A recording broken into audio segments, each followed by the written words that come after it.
Qualquer coisa a gente faz de novo. Aí eu digo as respostas que tu quer na próxima.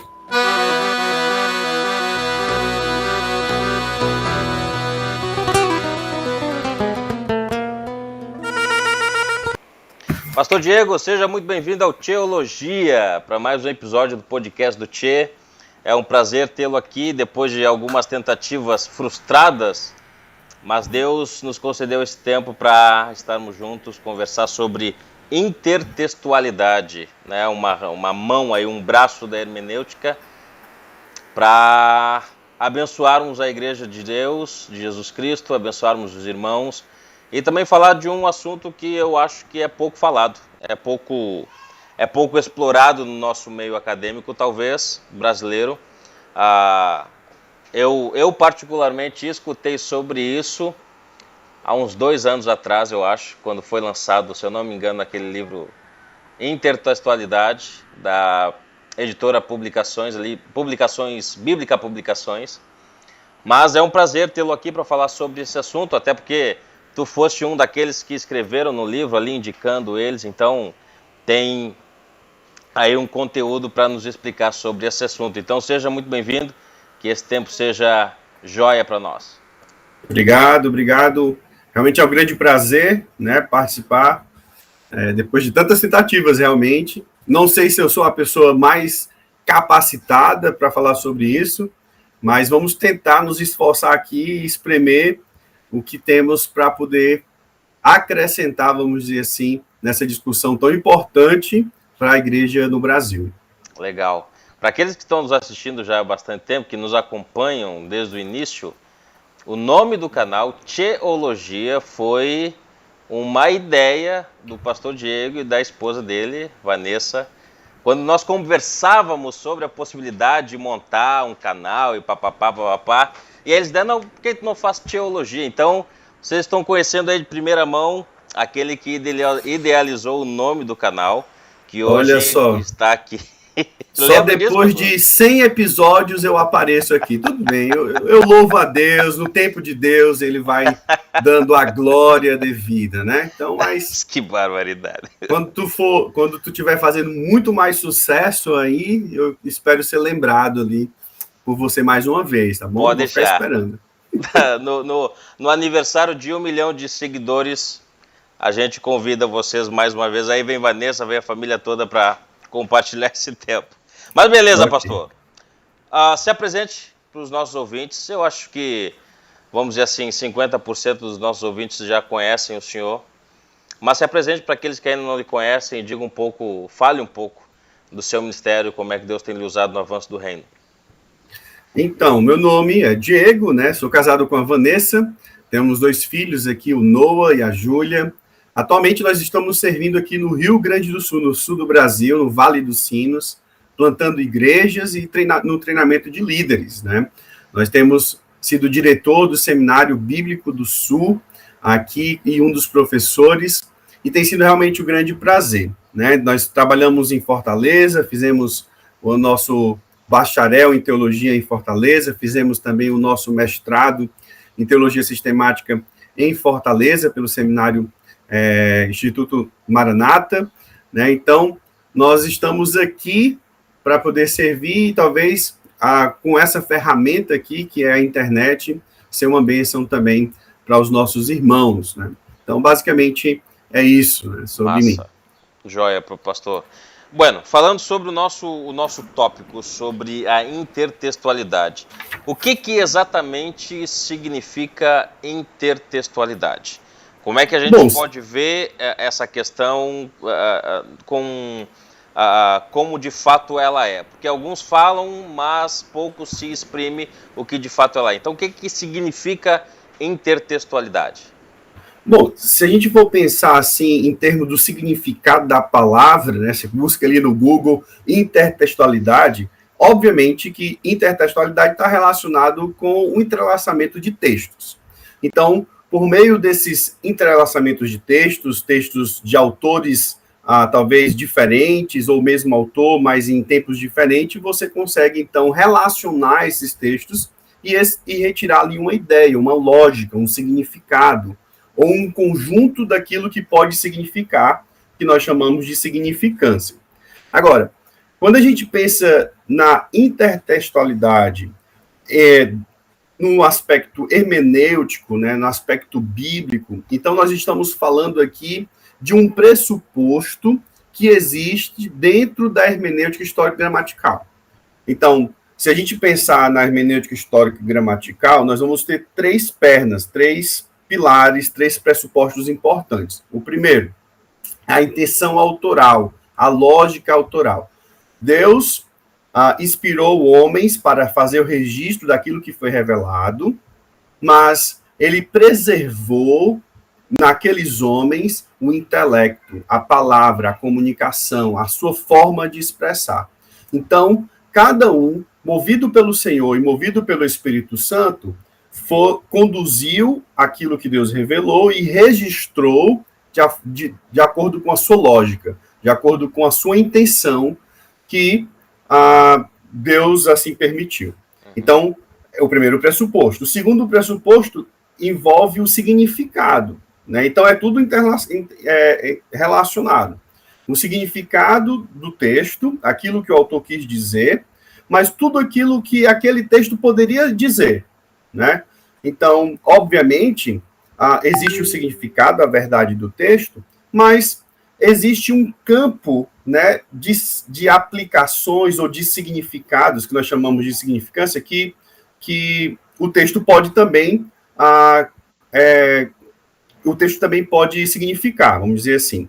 Então, mas, por exemplo, quando a gente vai lá em João, capítulo 9, vai lá em João, quando fala a respeito do amor, obviamente que não é todo tipo de amor que Deus espera que nós façamos com os outros, né? Eu não posso, por exemplo, achar que amar uma pessoa significa passar a mão na cabeça dela quando ela peca contra o Senhor, né? Que é simplesmente ignorar o pecado e não corrigir, né? Não exortar. Então, isso não está dentro do campo do significado daquele texto, né? Eu não posso extrapolar aquilo que o texto diz. Isso está conectado na intenção autoral, isso está conectado no significado do texto.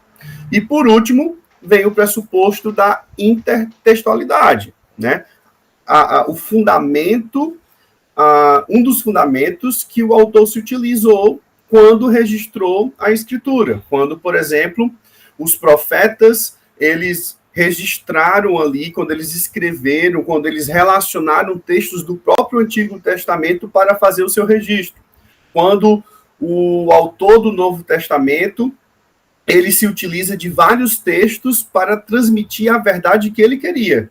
Obviamente, a verdade que ele queria, abre aspas, né, e fecha aspas, mas que foi permitido que o Senhor, então, permitiu que fosse registrado. Então, você tem essa questão da intertextualidade, que é essa questão, primeiro, é compreendido que é um processo, o processo do registro é um processo sobrenatural, certo? Mas há, sim, a nuance, né, da capacidade lógica e intencional do autor bíblico ao utilizar os textos no seu registro, né? Então, basicamente, seria isso, né, de uma forma bem longa, né, e não tão básica. Então, a intertextualidade vamos dizer assim, é o entrelaçamento entre os textos do Antigo Testamento e do Novo Testamento, obviamente, seguindo o padrão do seu próprio autor, inspirado, usando o seu contexto atual, o seu intelecto e montando ali o seu escrito de forma que revelasse para as pessoas que iam ler aquilo que era o que vinha de Deus. Basicamente é isso. Basicamente isso. E é importante, o processo aí intertextual não deve ser confundido com o processo da inspiração de Deus. Uhum. O texto foi inspirado, né? Foi mantido, foi preservado pelo Senhor. Agora, o mecanismo que foi utilizado, esse é um mecanismo hermenêutico que nós utilizamos. A hermenêutica não é inspirada, né? O processo histórico gramatical não é inspirado, né? A gente utiliza, nós utilizamos a hermenêutica como uma ferramenta para compreender a verdade do texto que vem do Senhor. Então, por isso que nós vamos ter várias hermenêuticas aí, que umas nós vamos desconsiderar completamente, outras nós vamos nos aproximar de uma forma mais amigável, né? Então, temos que lembrar que a hermenêutica que nós utilizamos não é inspirado, né? Mas aquilo que foi registrado, isso foi inspirado. O ponto é, os autores bíblicos utilizaram uma técnica específica para interpretar os seus textos e, assim, pela permissão de Deus, registrá-los, né? Como foi esse processo? Então, a gente compreende que é um processo histórico-gramatical e que envolve esses 3 pontos que eu acabei de falar. Muito bem. Então, de certa forma, nós temos acesso à mesma hermenêutica que os autores bíblicos se utilizaram para escrever os seus livros. Sim, se partirmos da primícia que é o processo que eles realizaram, foi um processo histórico-gramatical, sim. Agora, se você considerar que o que eles fizeram foi todo o processo que eles fizeram ao estudar o Antigo Testamento, ao estudar as Escrituras, ou ter as Escrituras como fundamento de sua vida, é um processo de inspiração? Aí não, né? E esse é o grande problema, é a confusão, talvez, do conceito de entender o que foi inspirado, né? Eu compreendo que a inspiração está no texto, né? Aquilo que foi registrado foi aquilo que Deus permitiu que fosse registrado, então aquilo que realmente foi inspirado. Agora, o processo intelectual de cada autor, como é que funcionou? Como foi que ele fez a seleção dos textos? Como foi que ele interpretou os textos? Então, se nós compreendermos que esse processo é histórico-gramatical, obviamente, né, é o que nós estamos tentando reproduzir.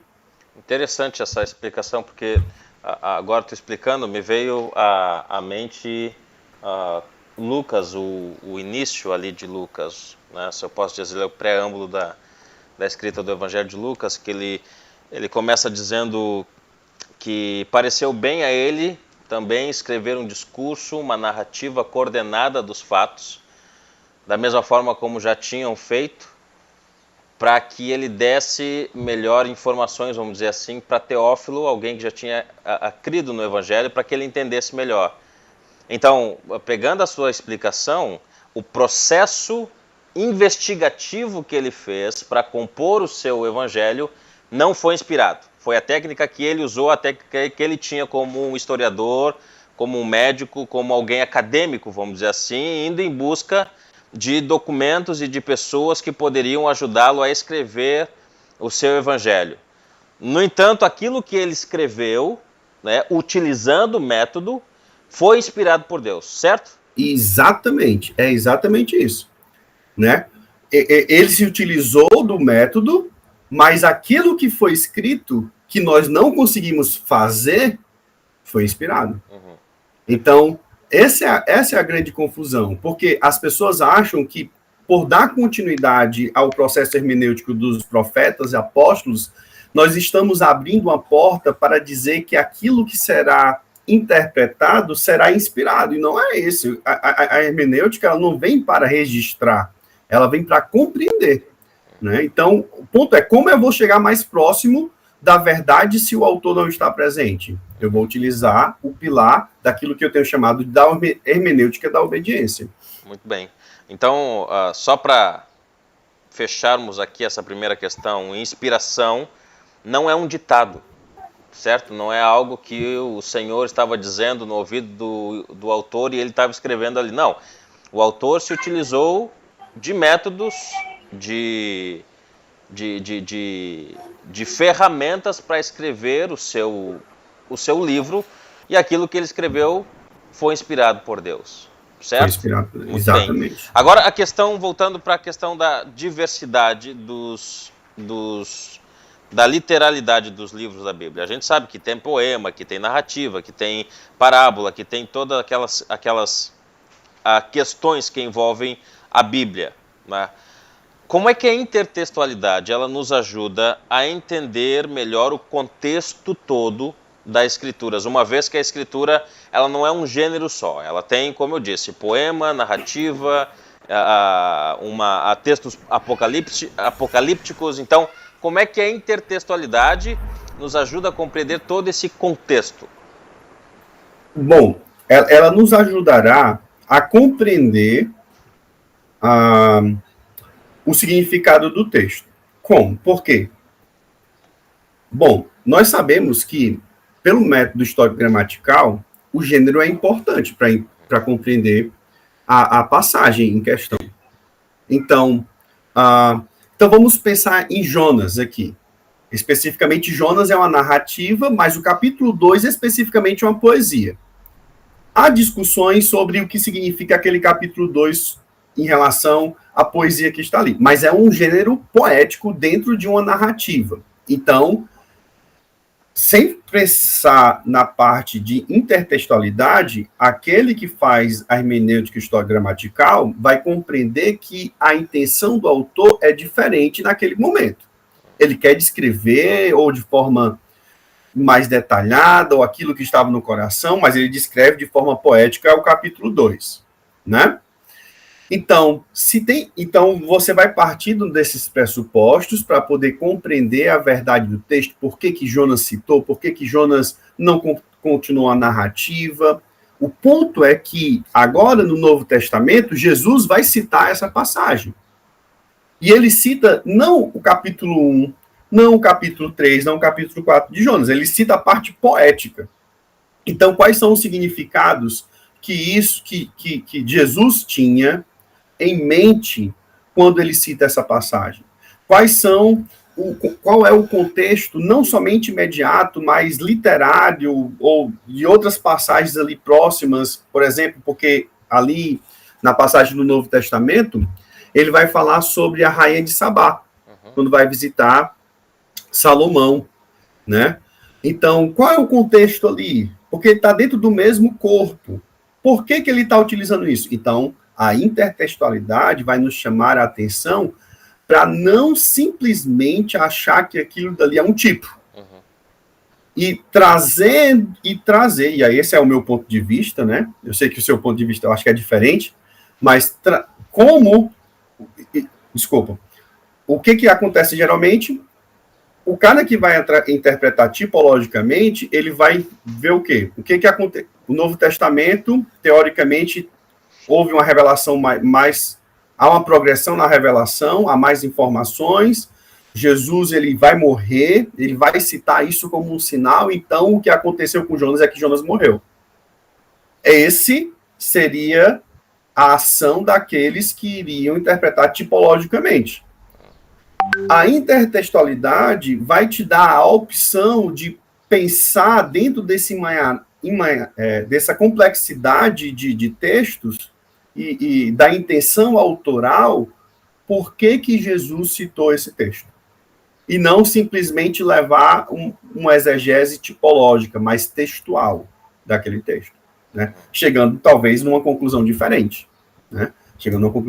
Então, eu acredito que esse é o ponto em relação à diversidade literária. Deve nos chamar a atenção quando os autores bíblicos, eles citam determinadas passagens e entrelaçam essas passagens no seu texto. Por quê? Porque isso significa que não é uma questão simplesmente tipológica ou alegórica ou simplesmente uma ampliação daquilo que realmente sempre significou, né?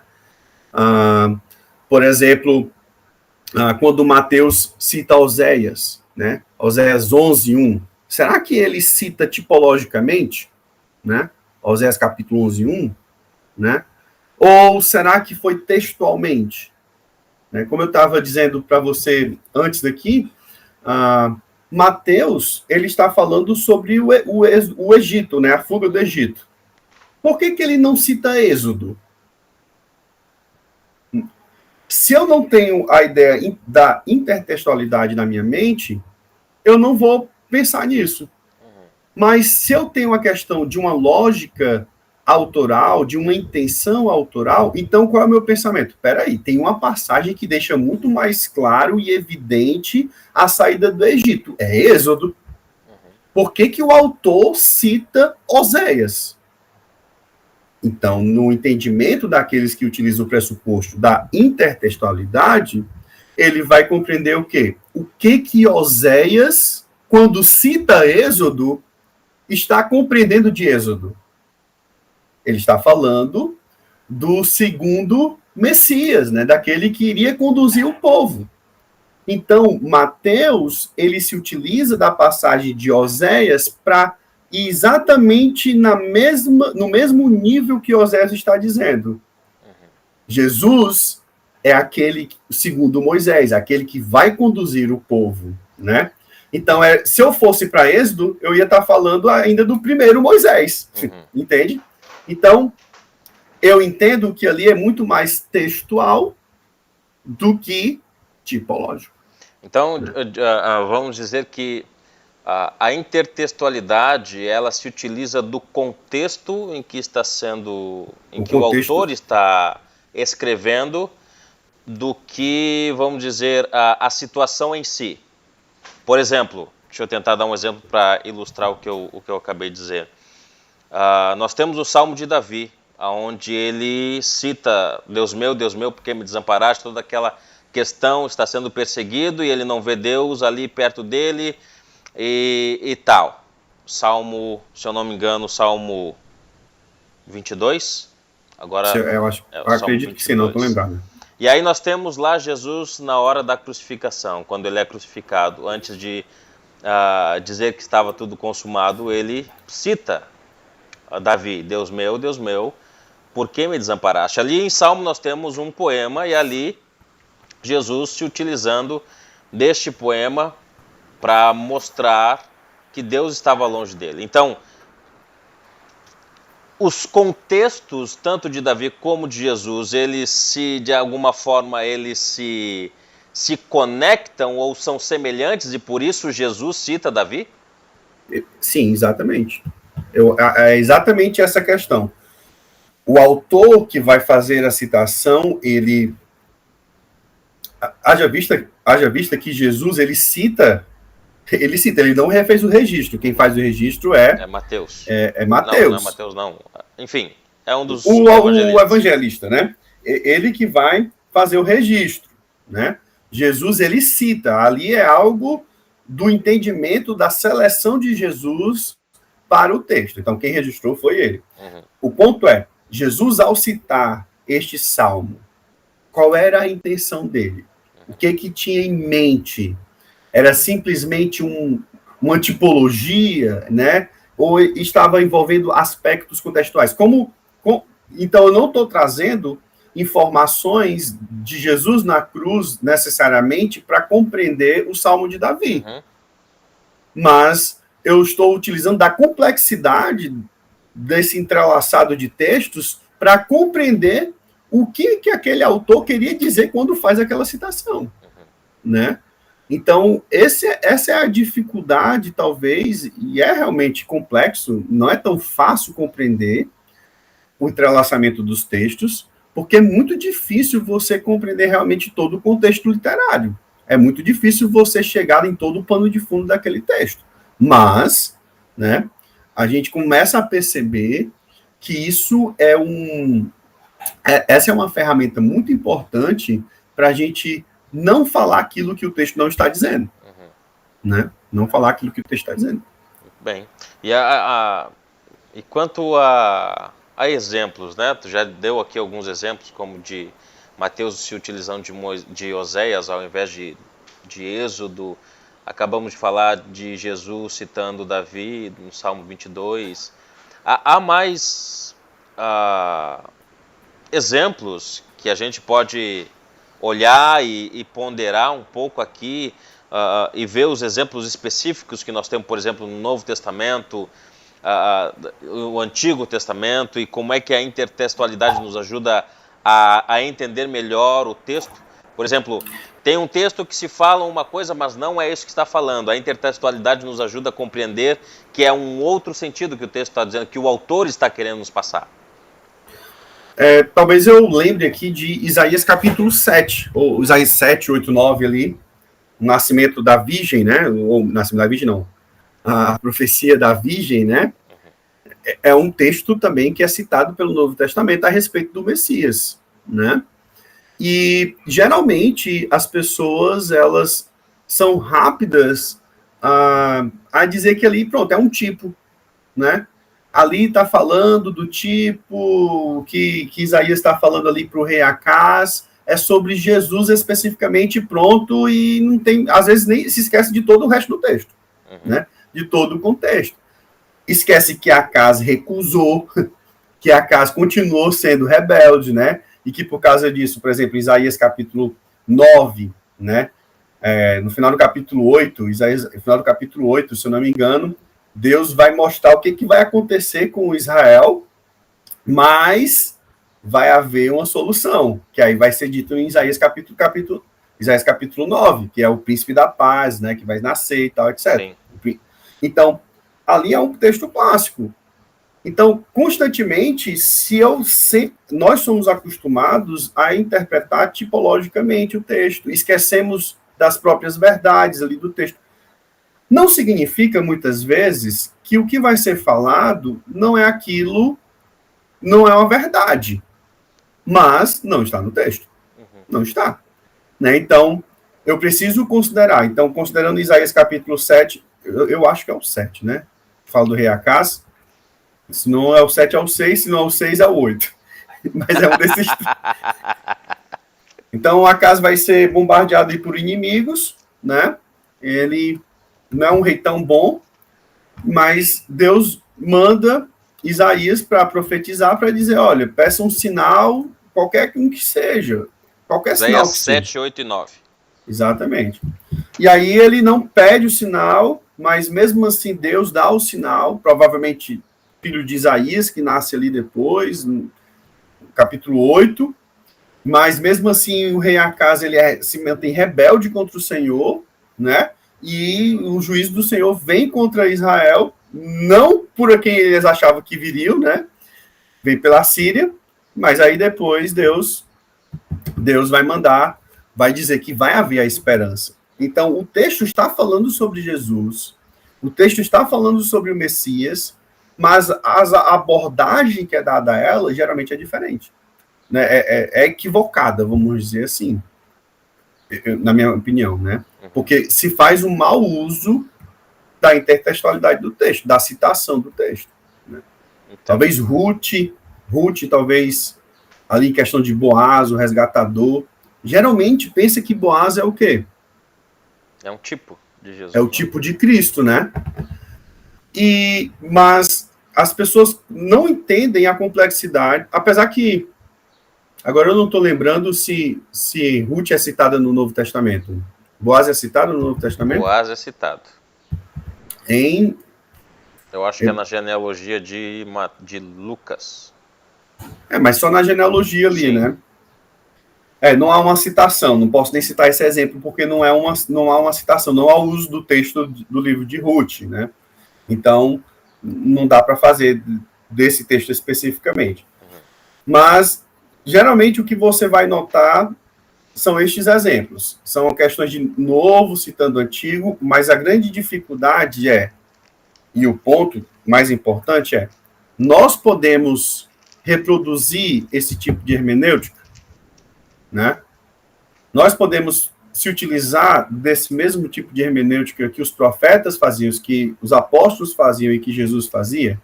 Essa é a grande pergunta. E a grande questão. Eu acredito que sim. Pegando essa tua resposta de que nós podemos sim utilizar a hermenêutica que os autores bíblicos se utilizaram, qual é a melhor maneira, né, de nós tentarmos fazer o mesmo uso dessa ferramenta, uma vez que há vários tipos de interpretações, uns interpretam de um jeito, outros interpretam de outro, e ainda assim trazem para si a questão de que estão interpretando bem. E a gente vê isso tanto em questões escatológicas, eclesiológicas, mas nessa questão de usarmos o método que os apóstolos usaram. Qual é a melhor forma de nós tentarmos usar o mesmo método? Eu acho que tem 3 pontos importantes. Primeiro, nós precisamos coletar todos os pontos ao fazer a interpretação. Nós devemos estar sempre olhando para ver como o autor faz as conexões com textos anteriores, né? Então, se eu quero lidar com a intertextualidade literal do contexto literário, por exemplo, eu preciso ver como é que o autor está se utilizando dos textos, né? Aquele texto específico, mas outros textos que ele tem trabalhado, como é que ele lidar, né? Depois, nós devemos, talvez, conectar os pontos. Então, eu tenho todos os pontos aqui que vão servir para mim, de como ele se utiliza dos textos anteriores em outras passagens. Depois eu conecto esses pontos, e aí eu vou ver como é que a revelação está sendo construída sobre esses pontos, e depois eu faço, de fato, o estudo exegético do texto, né? Utilizando a gramática, utilizando realmente todas as ferramentas que eu tenho. Então, eu acredito que nós precisamos fazer esse estudo do autor, do contexto, de como ele se utiliza, para poder não se distanciar daquilo que ele realmente quis. Né? Não sei se ficou claro, mas é basicamente isso. É o que nós fazemos no método historiogramatical. Né? Por exemplo, com palavras. Como é que aquele autor utiliza aquela palavra em determinado lugar, naquele contexto, naquele outro contexto? A gente faz estudo dos léxicos, né, por exemplo. Agora eu estou pensando não somente na questão léxica, né? Eu estou pensando na questão textual, de como ele se utiliza dos textos em todo o tempo. E isso é, de certa forma, é reconhecível. Você sabe como o apóstolo Paulo trata os textos. Você sabe como Lucas vai tratar os textos. Você sabe como Pedro vai tratar os textos. Então, de certa forma, isso é possível de se encontrar. Olhando agora um pouco para a questão da intenção autoral, que tu tem falado bastante, há aqueles que tentam interpretar a Bíblia de uma forma mais espiritualizada e tentam ir além daquilo que o texto está dizendo. No caso, não, o autor não quis dizer isso aqui, ele está querendo dizer outra coisa, sendo que o texto está falando, sendo que o camarada está lendo o texto é claro, diz uma coisa, mas ele quer ir além do texto, ele quer talvez entrar na mente do autor, que já não existe mais, e tentar trazer uma outra interpretação daquilo que ele está lendo.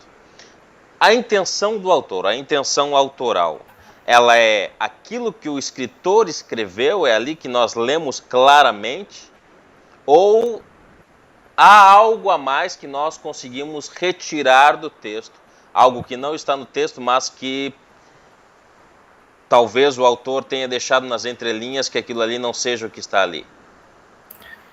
Olha, eu não consigo chegar na intenção autoral ou próximo da intenção autoral pela leitura de um texto. Somente um texto isolado de todas as outras coisas. É impossível. Né? Não dá, porque, por exemplo, eu pego uma frase de alguém, né? João comprou uma manga. Não dá. Não dá para saber o que ele fez. Ele comprou uma manga de uma camisa? Ele comprou uma manga, uma fruta? Então, eu vou precisar de mais contexto para poder chegar no contexto, na intenção do autor. Isso não significa que eu vou precisar extrapolar o texto e além daquilo. Não, mas não era realmente isso que ele queria dizer, né? Ele estava indo para a fruteira, ele estava indo comprar a fruta, ele disse que comprou uma manga, mas não era exatamente isso. Na verdade, ele queria comprar um morango, né? Então, isso é aí além do texto. Isso é não respeitar a intenção do autor, né? Então, veja que na história que eu contei tem todo um contexto, tem toda uma informação que está ali que vai me ajudar a trazer as nuances do texto, né? Isso não significa, talvez, dizer que... Deixa eu tentar colocar aqui. Talvez dizer assim, aquele O é um O e pronto, né? Aquele termo cruz é cruz e pronto. Não sei se isso significa, se é isso que eu posso dizer. Porque quando você coloca aí dessa forma a pergunta, parece que eu torno o texto inflexível. E às vezes, por exemplo, se for um poema não necessariamente representa aquilo que está sendo dito, né? Ele tem o contexto.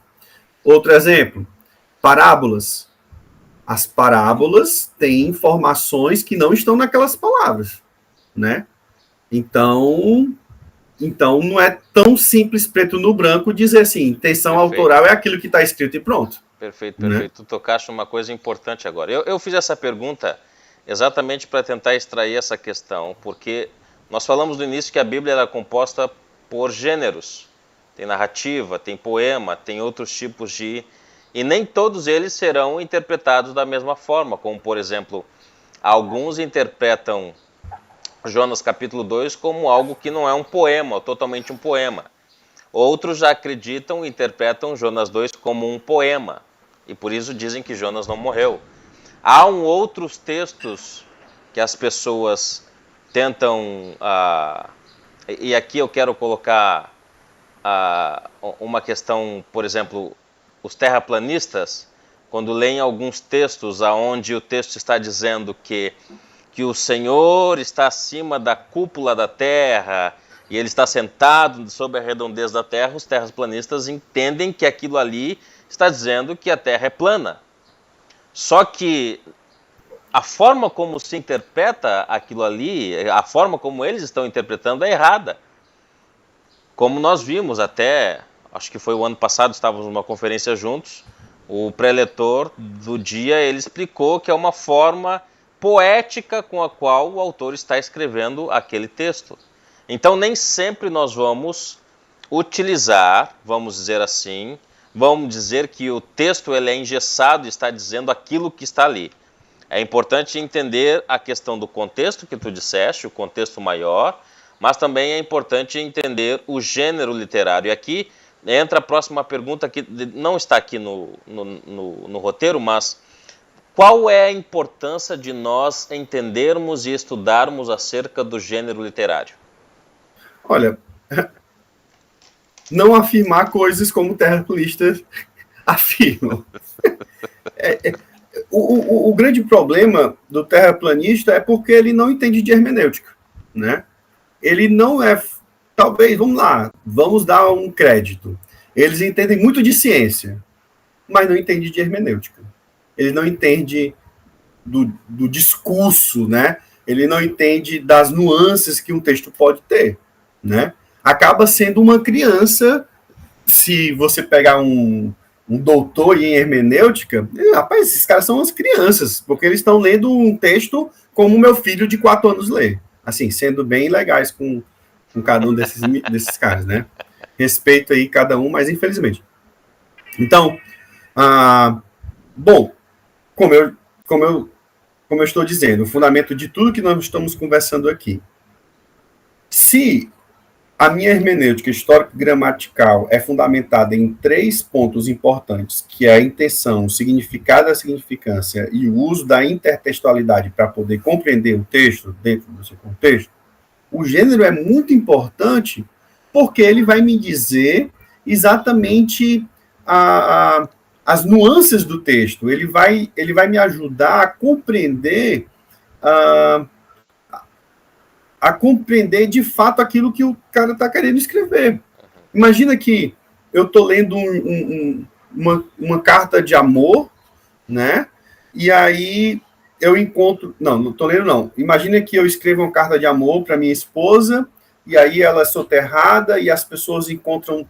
Eu me torno famoso, e aí 500 anos depois, alguém encontra essa carta com o meu nome escrito lá, dizendo assim, meu chuchuzinho, né?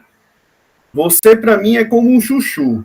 E aí a pessoa vai ler como um jornal, 500 anos depois, 1000 anos depois, e diz, uau, existia pessoa chuchu.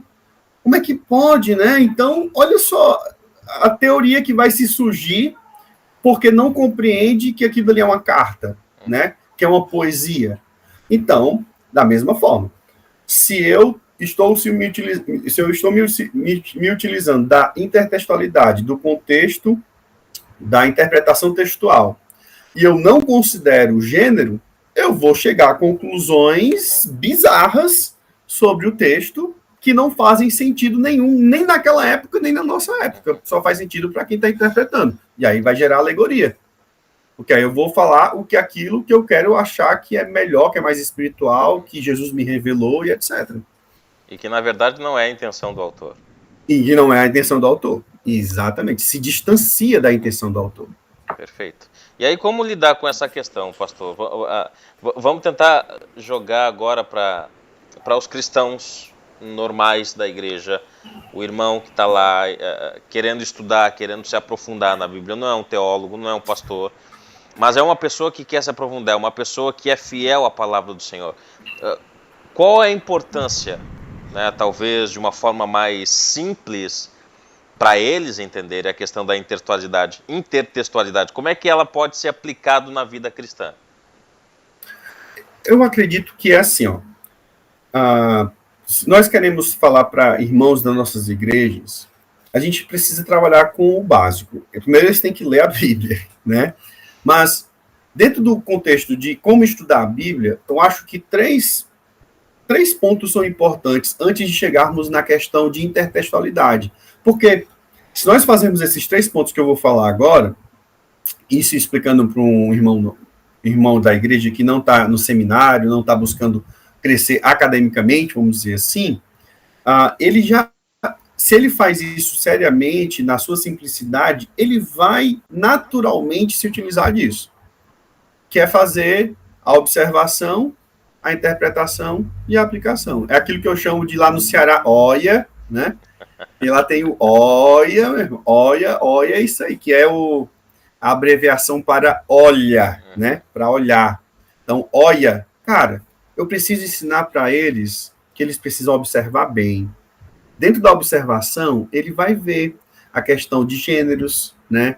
Ele vai começar a compreender que o autor utilizou essa palavra e não aquele, esse texto, não aquele, e vai estar observando, né? Depois ele vai passar pelo processo interpretativo e aí depois a aplicação para a sua vida. Eu acho que esse é o que nós precisamos incentivar na nossa igreja. Olha, se nós conseguirmos que os nossos irmãos cheguem à Bíblia e leiam, já é uma vitória. Se eles conseguem que eles façam, observem, em vez de apliquem, é outra vitória.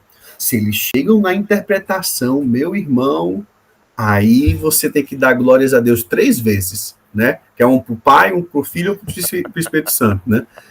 Porque é isso. Eu não preciso chegar na questão complexa da intertextualidade. Isso vai estar dentro do processo de ensino de como estudar a Bíblia. Vamos dizer que vai ser natural para eles, né?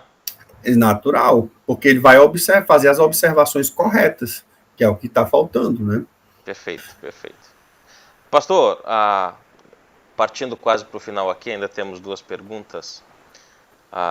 Existe algum perigo nessa questão da intertextualidade, tu pegar e se utilizar de uma maneira... Eu vou usar aqui a palavra, mas não é essa palavra que eu quero usar, mas usar demasiadamente esse método, essa ferramenta.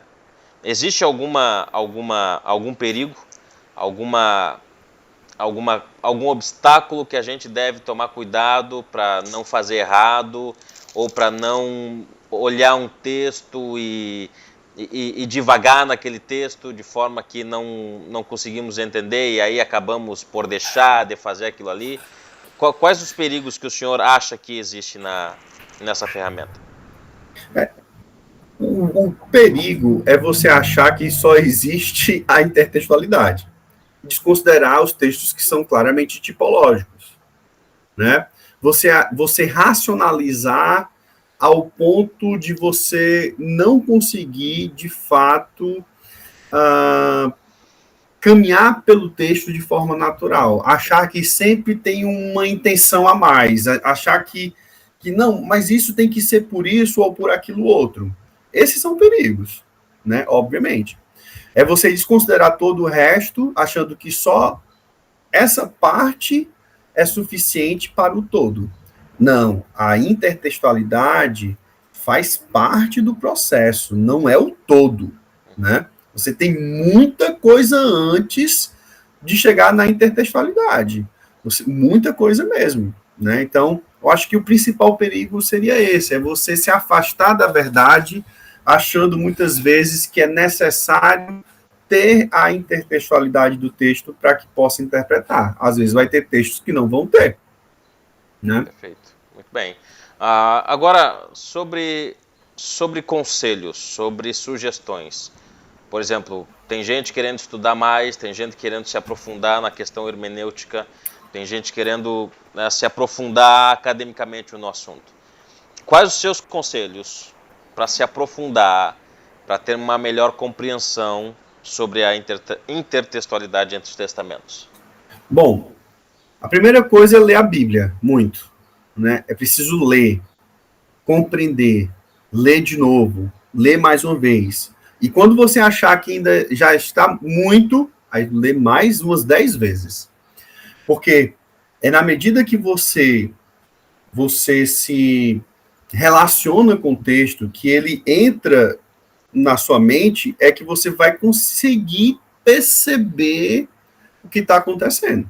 Então, é leitura, é leitura, é leitura, é ver o todo.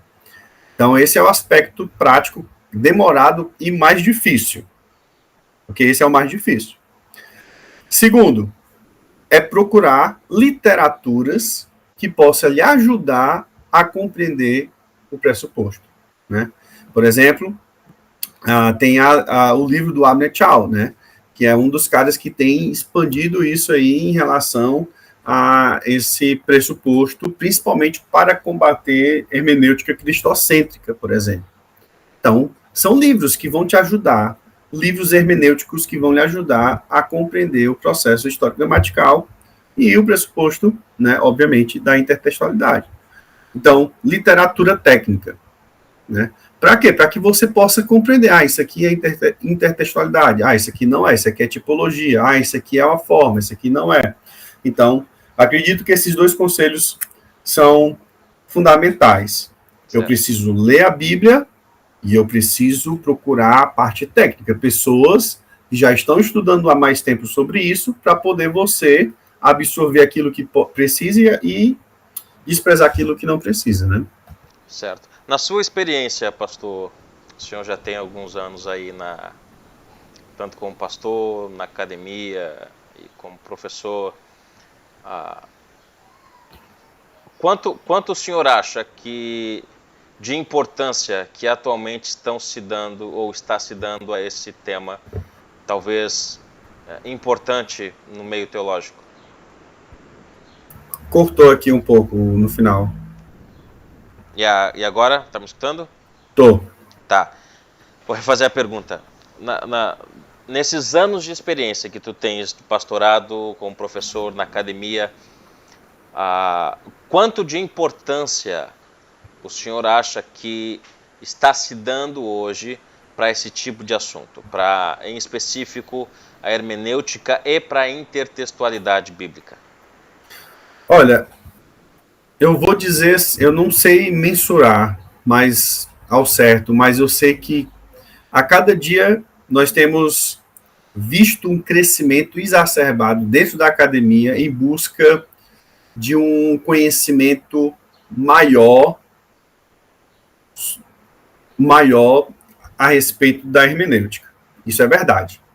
Ao ponto, muitas vezes, de a gente achar que outras áreas teológicas, né, que são importantes, são desprezadas ou esquecidas.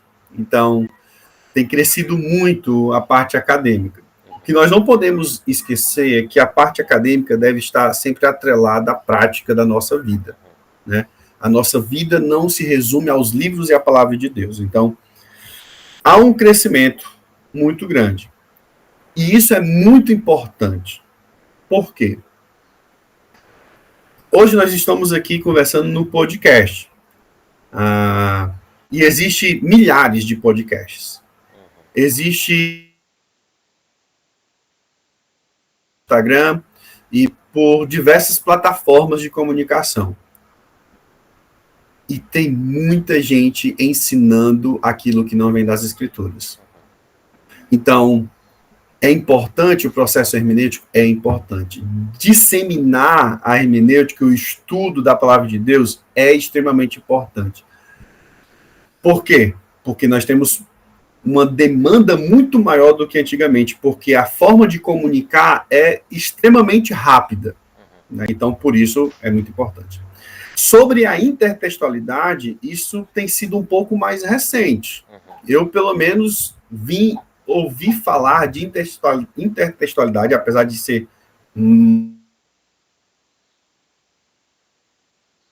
a primeira vez. Então, mas, obviamente, isso vem de antes, né?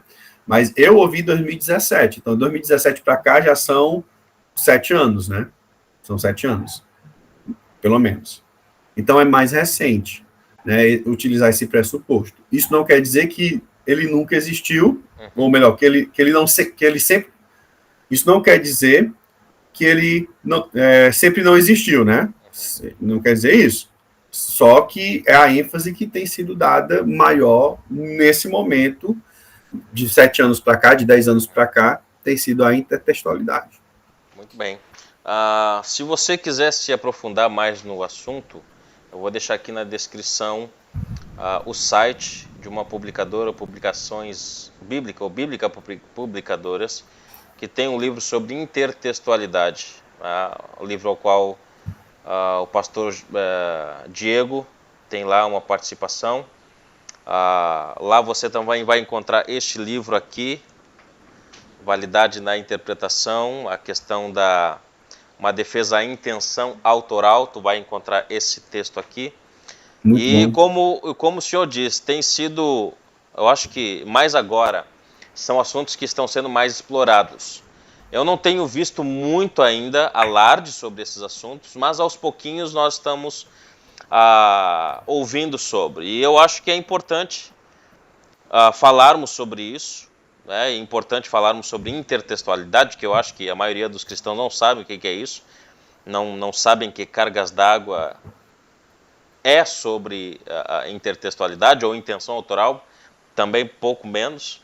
Então, eu quero agradecer ao senhor por nos ensinar, por nos abençoar, por nos falar um pouco. Obviamente que nós não esgotaríamos todo o assunto, até porque levaria muitas horas e talvez dias, meses, talvez semanas. Mas o meu desejo é que esse papo, ele ajude aqueles que estão estudando, aqueles que estão se interessando sobre esses assuntos, a buscarem mais assuntos. Pegarem isso como um pontapé e continuarem adiante buscando sobre esse assunto. Então, pastor Diego, obrigado pela sua participação, obrigado por nos dispor do seu tempo, que é precioso, eu sei.